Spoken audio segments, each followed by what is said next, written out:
Michael looked at Jennifer with empty, slightly angry eyes. "I'm leaving," the man said a few minutes ago.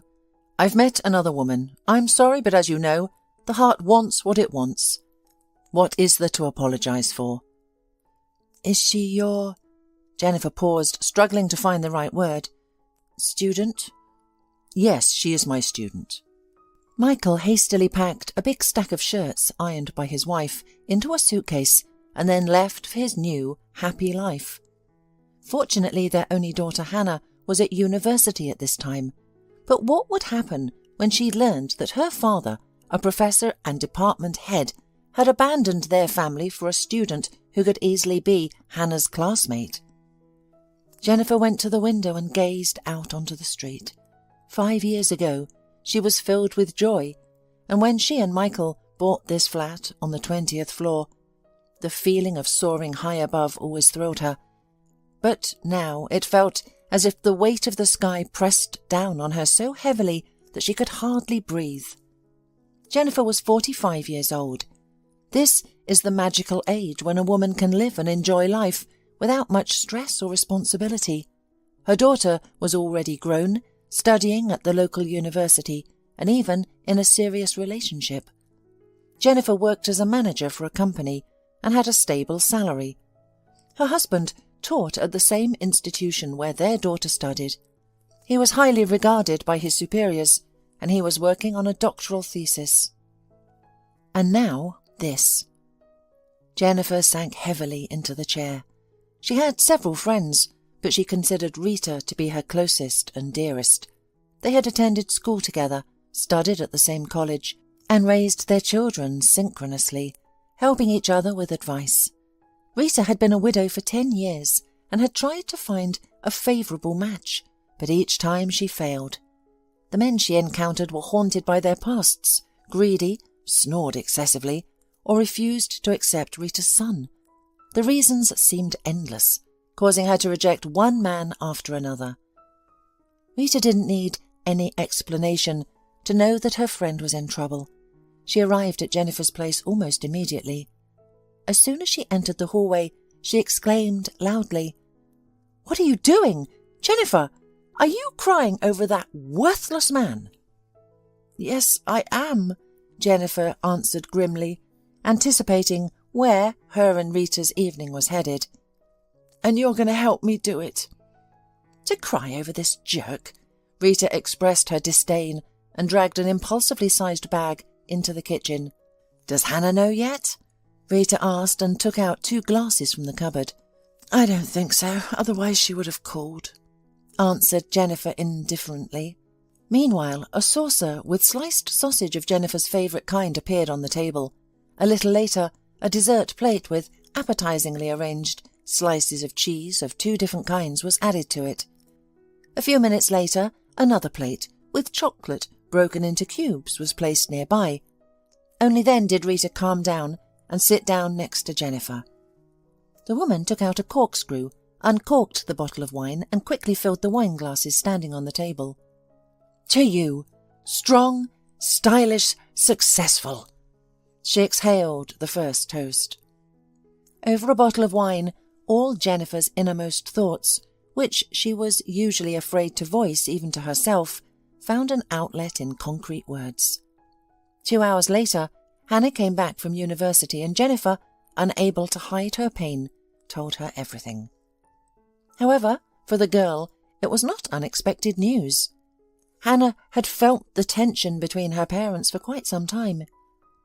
Her mother's explanation was short and very sad, but what the girl remembered most of all was not what her mother said, but what she did. Jennifer just sat staring at the table in front of her and crumpled the yellow tissue with her hands. And that gesture caused Hannah to cry in her room for 2 hours. It was not her father's leaving, not his betrayal, but the yellow tissue in her mother's trembling hands that she remembered. And then life began to get better, because Rita took it upon herself to normalize Jennifer's state of mind. "Jennifer, you just don't look like yourself. This is a bad way. Dress up and let's go out with you. And I don't want to hear that you don't want to go out. Don't make it up. Everyone wants to go out. We are going to a nightclub, or a walk in the park, or to a nice restaurant. For whom? For yourself. Rita was not embarrassed by anything. She was completely indifferent to Jennifer's mood, today, and why she didn't want to go out again. She would just come and almost force Jennifer to dress up, then drag her out of the apartment. A couple of times, Hannah was also invited to join them, but she invariably refused. She didn't want to watch Rita try to entertain her sad, grieving mother. No, she had enough of this spectacle at home. Though the girl, of course, sympathized with her mother from the bottom of her heart, she just didn't know how to help her. Meanwhile, Michael felt himself very well and satisfied. For many years he lived in marriage with Jennifer and always considered himself quite happy, even when their young family suffered from a lack of money. After all, his salary was not always as impressive as it is now. But now everything was in the past. The first love, happy family, and the maturation of their only daughter. And now Michael wanted something new, fresh and unexplored.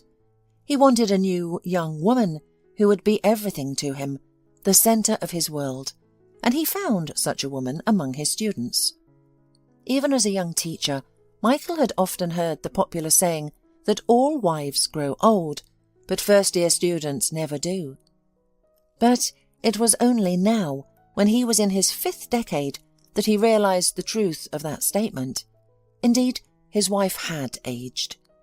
Jennifer no longer had that youthful excitement that had once enticed him and that he had fallen for. Now she was a staid old woman for him, despite being 4 years younger than her husband, and he knew her inside out. She could no longer surprise him. He wanted something entirely new. Of course, it was the most common midlife crisis. Michael stubbornly refused to age and become a man who obediently followed the circumstances. And when the freshman, Camilla, caught his attention and made it clear that she was truly interested in him, Michael literally got crazy. He entertained and amused the students, creating ridiculous tasks to ensure he would be remembered by her. And it worked. He and Camilla became lovers. Of course, Michael wasn't rushing to reveal this secret to his wife. He needed to tread carefully before making a final decision. But Camilla repeatedly raised the question of wanting to be with her beloved man. She was tired of hiding and believed she had every right to happiness. She wanted to create a real family, not continue with this situation where her lover hurriedly left her bed to return to his wife. After 3 months of secret meetings, Camilla put the question: either the affair of the head of the department and a young student comes to a quick and inglorious end, or he tells everything to his wife and goes to her. Camilla had no doubts about Michael's choice for a minute. She had already made room for his things in her small rented flat. At first, Michael and Camilla were incredibly happy. However, this feeling was more applicable to Michael than to his mistress. He was now glad for the novelty and freshness that now existed in his personal life. But soon, Camilla revealed their relationship to the girls in her class, and the fact that Michael's daughter was studying in the parallel group added more drama to the situation. Hannah was ashamed of her father's actions and refused to exchange a single word with Camilla. Summer was arriving, a busy time for students. Hannah had been preparing for her exams for a couple of weeks, studying notes, writing reports, and preparing essays. However, there was one subject she refused to touch, the one her father taught. Well, how could he do that to Mum? What did she do to deserve it? What did he see in that Camilla? The girl sighed in despair and set the notebook aside.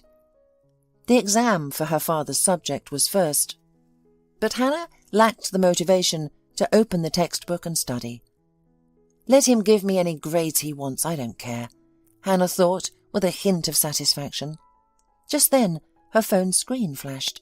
It was a message from her boyfriend. Preston was 3 years older than Hannah and was about to finish his 4th year.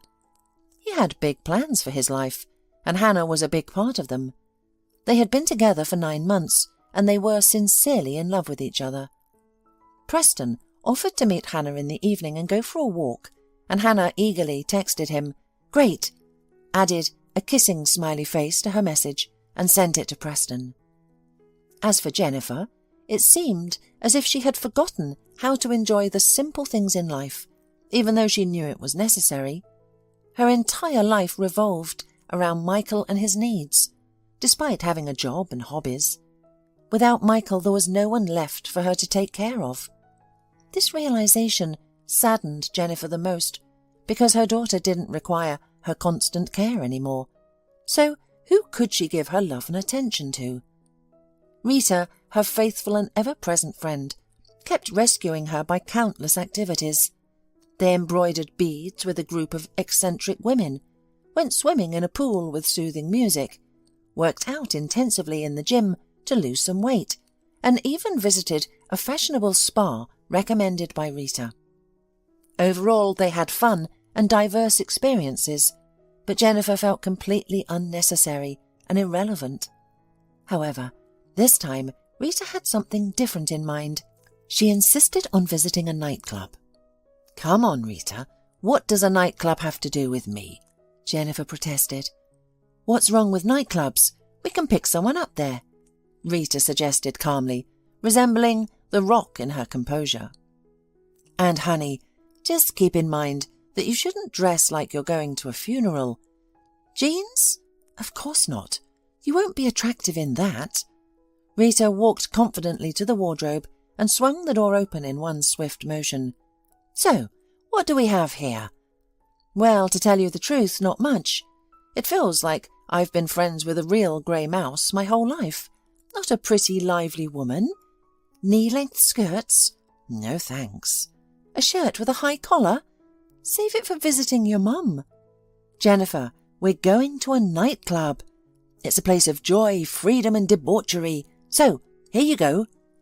With these words, Rita pulled out tight trousers and a blouse with a revealing neckline from the depths of the wardrobe. "In this?" Jennifer could only utter it, looking at the offered items with a hint of criticism in her eyes. "Yes, in this," Rita cheekily exclaimed and went to the kitchen to fill their glasses. Jennifer shook her head, but she obediently started changing her clothes. Perhaps Rita was right, and it was time for her to stop living such a sad life. She needed to move forward towards joy. It was too early to give up because, even at 45, a happy new life could begin. "You have to love yourself," Rita admonished, returning to the room. "Oh, you look good, by the way. I'd even say you look fabulous. So, surely this evening won't go to waste for you?" Jennifer didn't say anything, but silently nodded. She herself hoped that this evening wouldn't be in vain. Hannah had her own life and Jennifer needed to arrange her own before it was too late. The nightclub was noisy, crowded and smoky. The two women struggled to make their way across the dance floor to a free table near the stage. Rita moved with confidence, while Jennifer tried her best not to bump into anyone or make others uncomfortable. They sat down at the table and began tasting drinks from their small specialty glasses. "Shots are really good here," Rita commented. "What's the matter, Jennifer?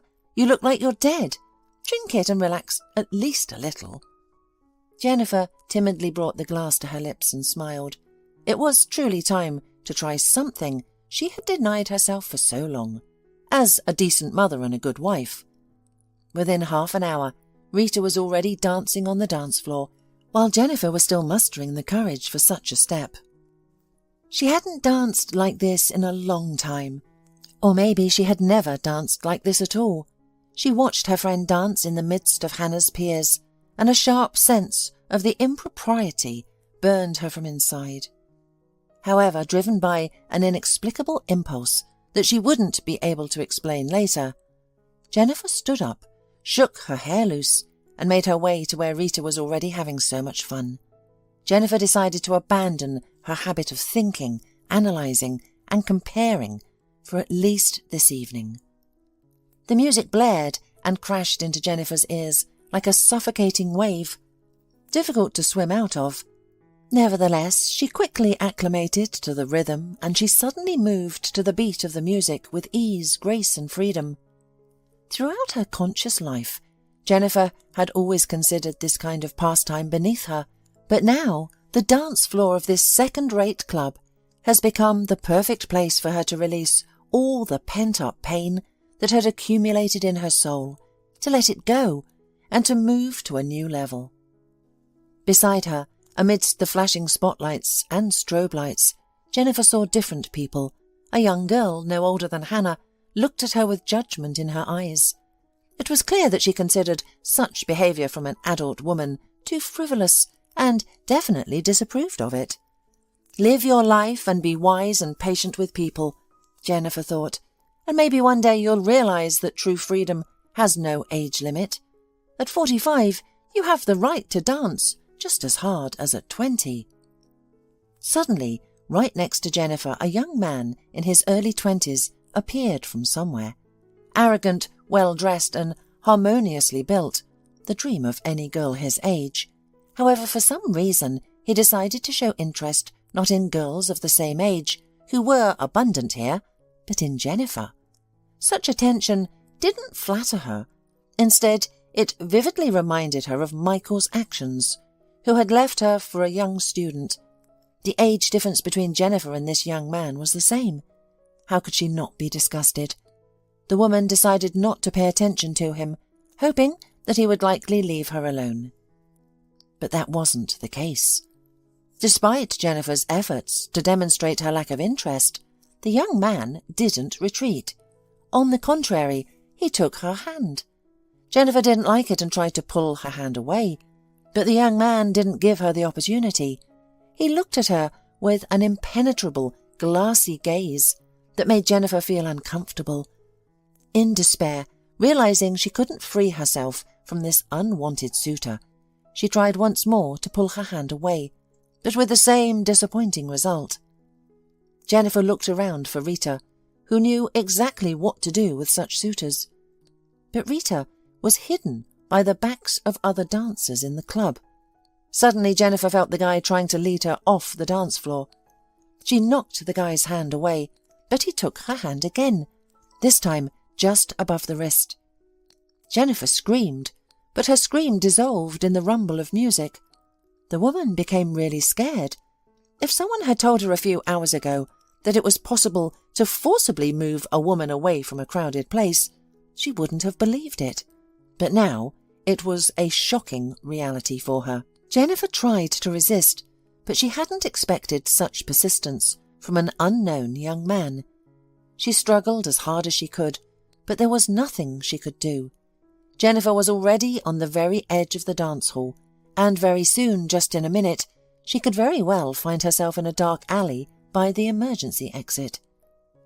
Just when Jennifer started to panic and realized that things were taking a turn for the worse, the guy's grip suddenly weakened. The woman looked up, filled with relief, and saw a tall, muscular man who had the insolent guy by the throat, like a disobedient puppy. Then Jennifer's saviour effortlessly threw the guy away, as if he were throwing a bothersome toy, and turned to Jennifer. "Thank you," Jennifer said, smiling at the man. "You're welcome," the stranger replied. "And let's introduce ourselves, shall we? My name is Luke." "My name is Jennifer. Nice to meet you, Luke," the woman replied. Luke looked to be about 50 years old. He had a clean-shaven face, intelligent grey eyes, and a high forehead. His strong muscles were visible under his light denim jacket, and there wasn't an ounce of extra fat on his body. He really stood out from the regular people in such a place.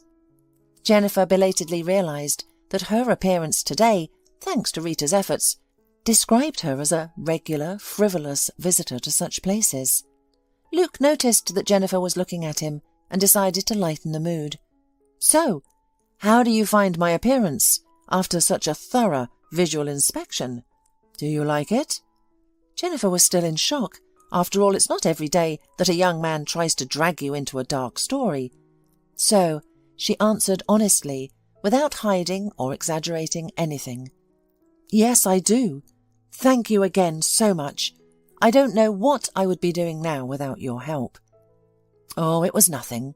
Luke grinned slyly. Besides, you don't seem like the kind of person who frequents these kinds of places. You're absolutely right.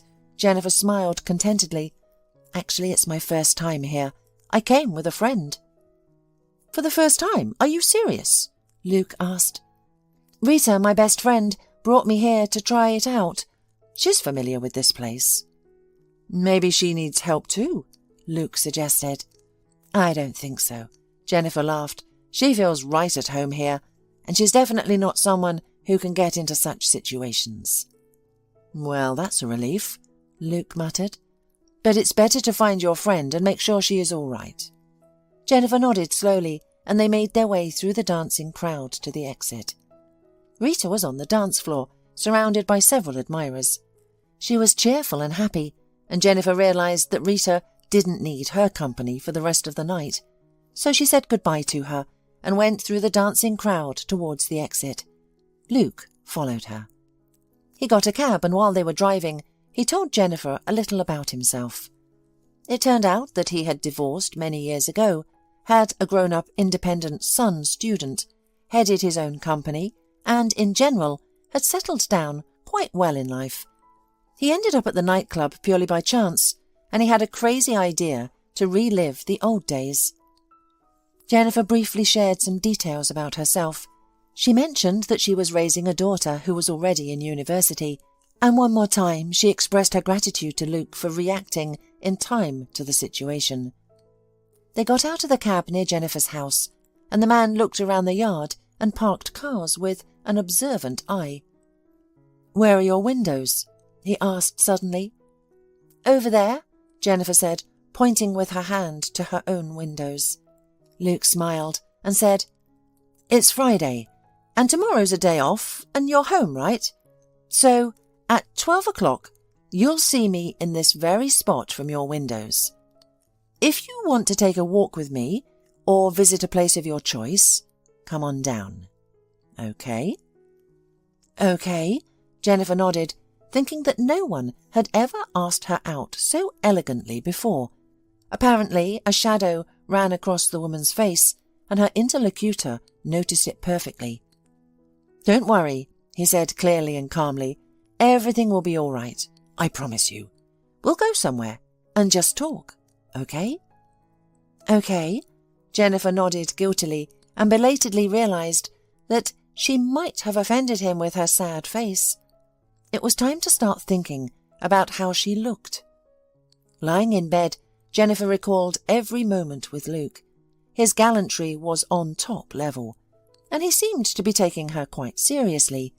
Soothed and lulled by such thoughts, Jennifer was able to sleep, peacefully and without dreams.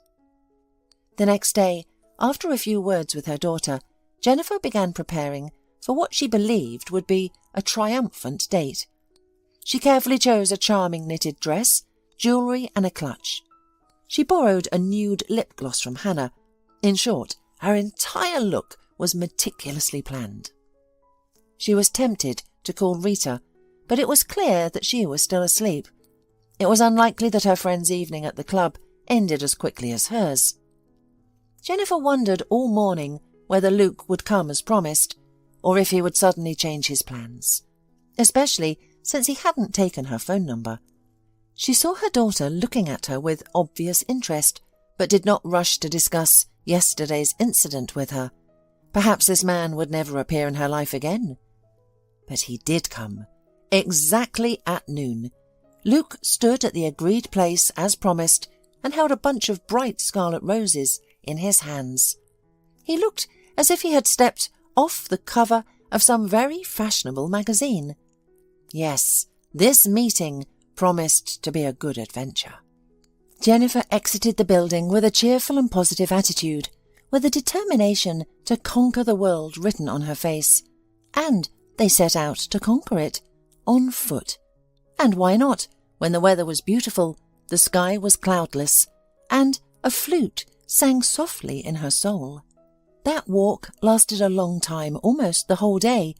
They had time to eat twice at good restaurants, ride the riverboat, and even the Ferris wheel in the local amusement park. Jennifer had never felt so comfortable with someone, never felt so light and eager to live. All her problems seemed to fade into the background, and she became a smooth, cheerful woman before whom a world full of possibilities was opening up. A wonderful feeling of light and warmth overwhelmed her soul, pushing away the dark waves of pain and despair. Luke was also glad to meet a real lady at a nightclub. To him, Jennifer was polite, refined, yet gentle and kind, and she was stunningly beautiful as well. In short, both of them realized that this encounter would be more than just a casual acquaintance, with no obligations for either of them. They spent Sunday together, just as much fun as Saturday. However, in the evening, a light rain started to fall over the city. Jennifer and Luke managed to find shelter in a cosy home cafe, known for its home-cooked meals. There, surrounded by live music and flickering candles, their conversation became heartfelt and fascinating. Jennifer listened to her new acquaintance, her mouth hanging open in surprise. As it turned out, Luke had visited various continents, swam in the Mariana Trench, and climbed impressive peaks. He had gone diving and ice fishing at different times. He had started building a log cabin in the mountain district and dreamed of exploring outer space. Unfortunately, Jennifer had nothing special to share. She realized that her life as a teacher's wife was quite dull and monotonous. Each day, month and year seemed like a carbon copy of the previous one. She raised her daughter, took her family to the local sea once a year, and occasionally travelled to nearby foreign countries. That was it. No exciting hobbies or captivating moments in her biography. Luke, however, didn't consider his achievements outstanding. He believed he led an ordinary life, and all his accomplishments were the result of hard work. Still, he was flattered that someone like Jennifer saw him as purposeful and experienced. The following week was incredibly beautiful and unforgettable for Jennifer. Luke invited her to his mountain house, a place he had built with his own hands from logs. Of course, Jennifer couldn't refuse his invitation. After work, they met near her house, hopped into the car, and headed to the district village. Surrounded by tall pines and fragrant wildflowers, Jennifer felt alive and truly happy for the first time since Michael's betrayal. One late summer evening, Hannah came home feeling a bit thoughtful and immediately sought her mother's advice. Jennifer was busy at the computer, browsing for a nice outfit for their next trip out of town from an online store. But the look on her daughter's face indicated that something out of the ordinary had happened. She motioned for Hannah to sit down and looked at her attentively. "Well, dear, spill it. What's happened? Is it good or bad? Don't just keep it to yourself," Jennifer said. "I think it's good," Hannah whispered almost inaudibly. "Preston asked me to marry him."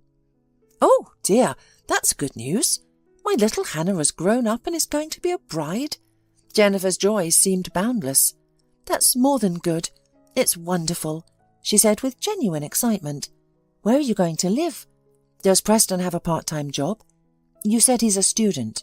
You know that married life is no joke, right?" "You've bombarded me with questions." The girl pretended to frown.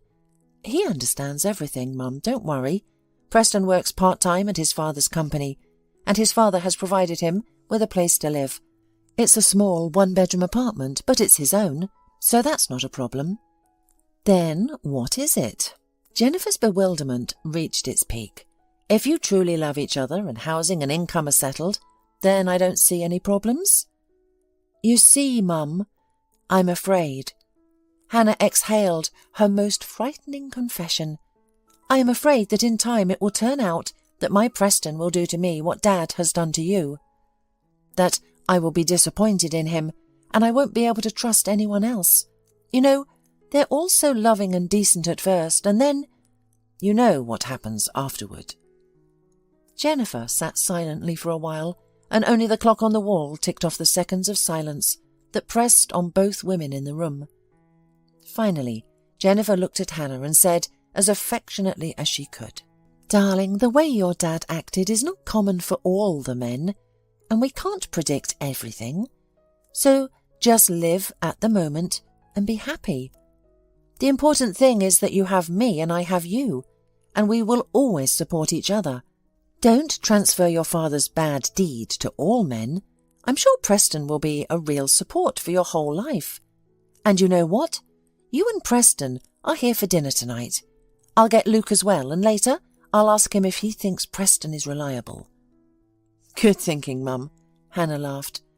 "A kind of stress test. Great, and yes, I have one more favour to ask of you. I don't even know how to say it. Anyway, don't say a word to Dad about me getting married, okay?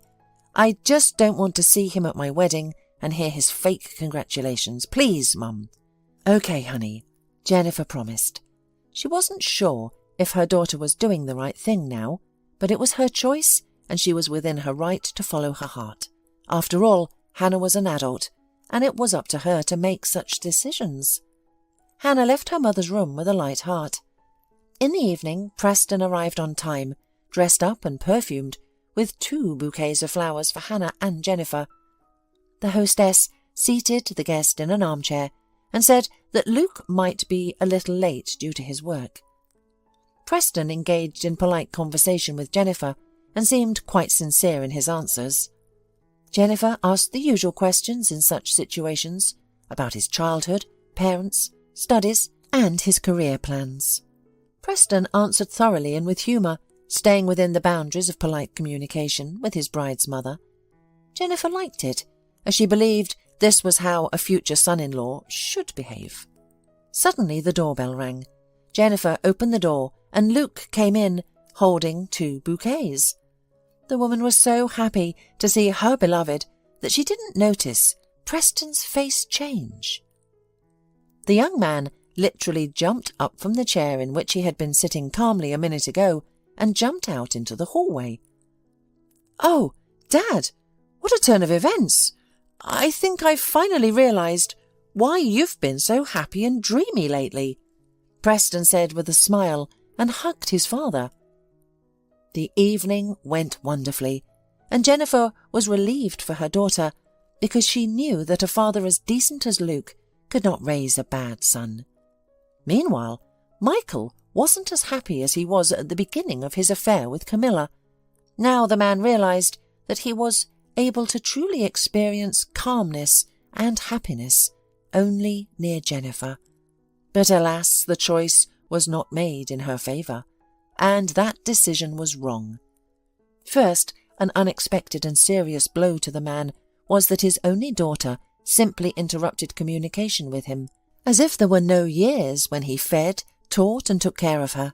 To his great surprise, Hannah simply stopped responding to him, and greeted him at the university, and even in his lessons she preferred to communicate strictly officially. Secondly, Camilla turned out to be entirely different from what Michael expected. He wanted to have an understanding and patient woman next to him, but it turned out that the understanding woman was actually Jennifer, while Camilla did not even pretend to understand anything. She constantly begged for good grades for herself and her girlfriends, and for money, and worst of all, the flow of demands did not stop for a second. In addition, once Michael accidentally heard a conversation not intended for his ears. In it, Camilla called him quite derogatory, if not outright humiliating. No one would have liked such a form of address to themselves, especially from their favourite girl. Jennifer had never allowed herself to address him that way, and the issue was not at all that the 2 women had a significant age difference, but that Jennifer simply could not insult a person with such attitudes and such treatment. She couldn't, and that was it. And recently Michael had fallen ill. Suddenly, out of the blue, he had a high blood pressure. He complained to Camilla, lying next to him, but received, in reply, a calm look. "If you get worse," she said calmly, "you can call an ambulance. Now, if you'll excuse me, I have to get ready. We are going to the party tonight, so I take it you're not going, right?" "Yes, I'm not going," Michael barely managed to whisper out. Yeah, he hadn't expected such treatment from her. Jennifer would never do that to him. On the contrary, she always tried to help cure everyone around her, and only then did she think of herself. And now, because of all these unpleasant insights, he often thought about Jennifer and couldn't sleep. The loss of communication with his daughter, health problems, and the lack of basic courtesy from the person for whom he had sacrificed everything. All this brought Michael to a state of deep despair. He saw this phase of his life in an entirely different way. He had dreamt of being rejuvenated alongside the cheerful and lively Camilla, but instead he had become a boring old man who was constantly reminded of his age. With each minute spent with Camilla, he yearned more and more to return to his previous life, to the place where he was valued and truly belonged. The university began to take up more and more of his time. However, Michael knew that he would never be able to write a doctoral thesis. Something inside him had burned out, and his own betrayal of his own family had paved the way for these very unfortunate circumstances.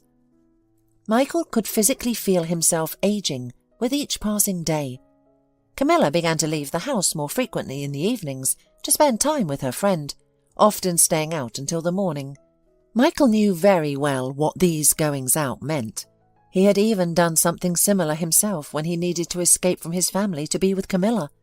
No, he was not foolish, and understood everything perfectly well, just as Camilla understood that Michael understood everything clearly.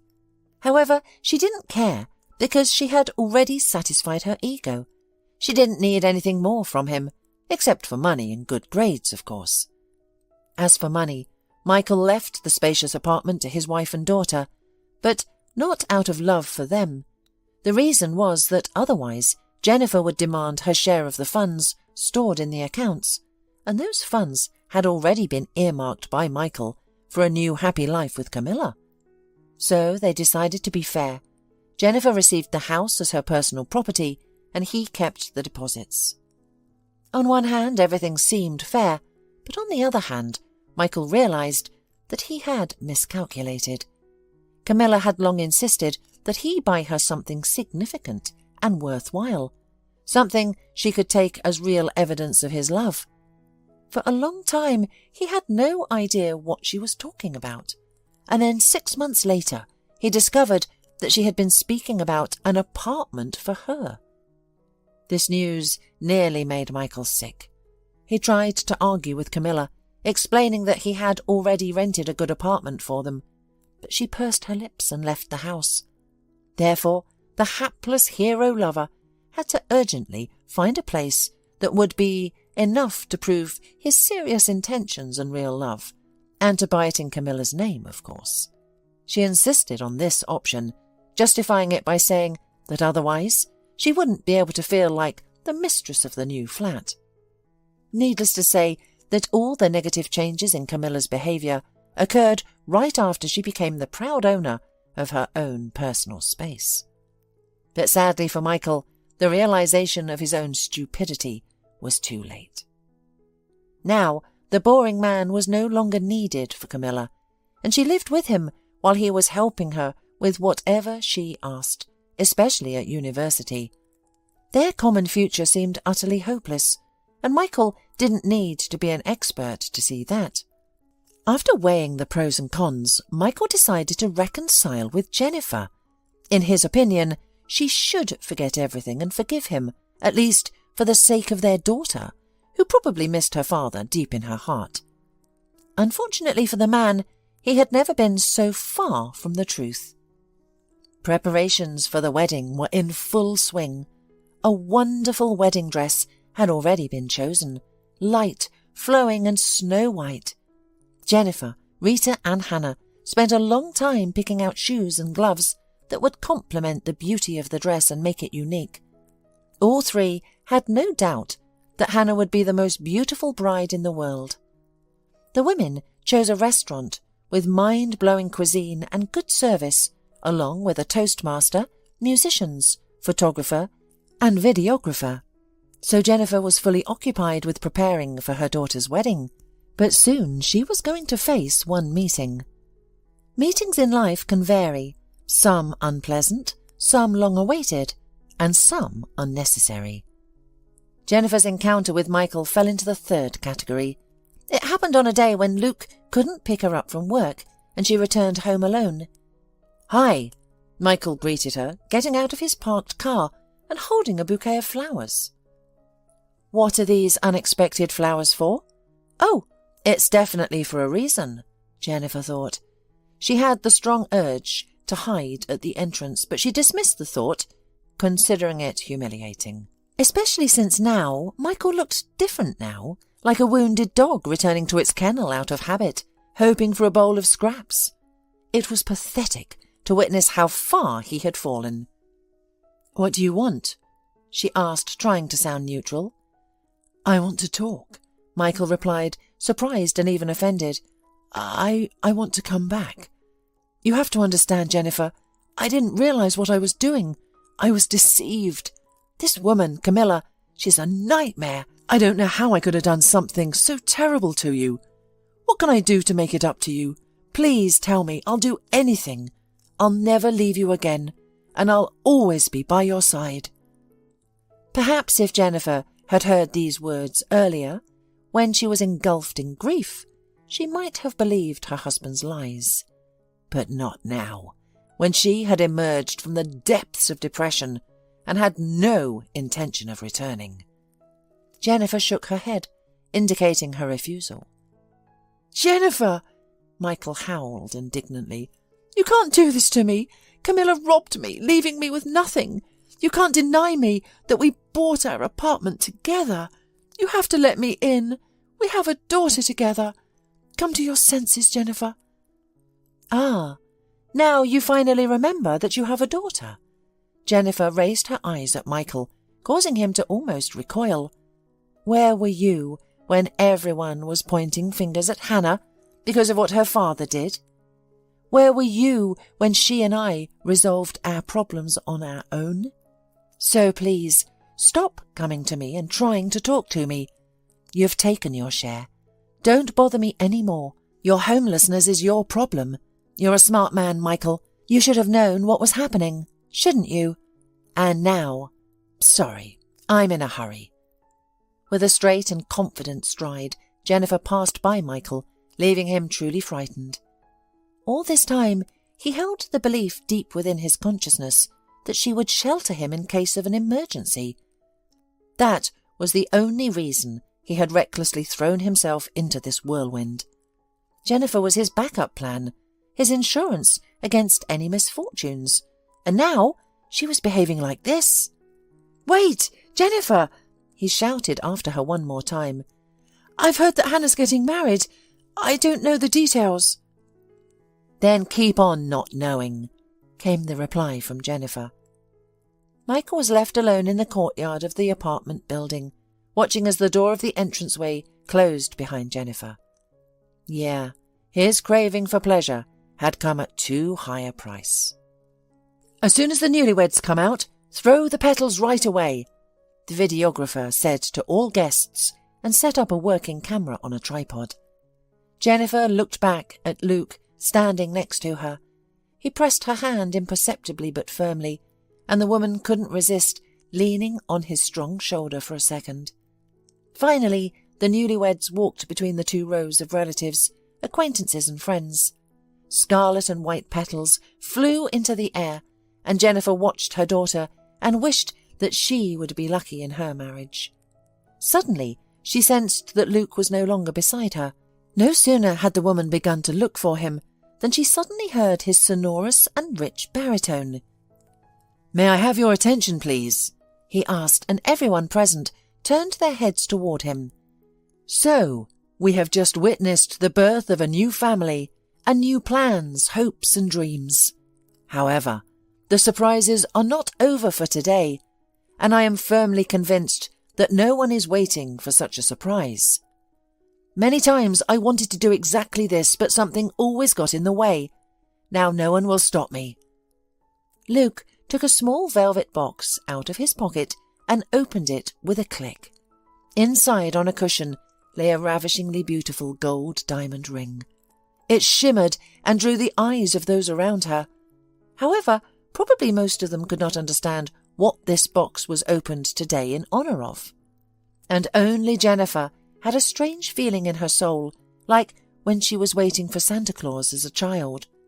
Luke meanwhile came up to her, carefully got down on one knee, and said softly but clearly, "I ask my beloved Jennifer to become my wife."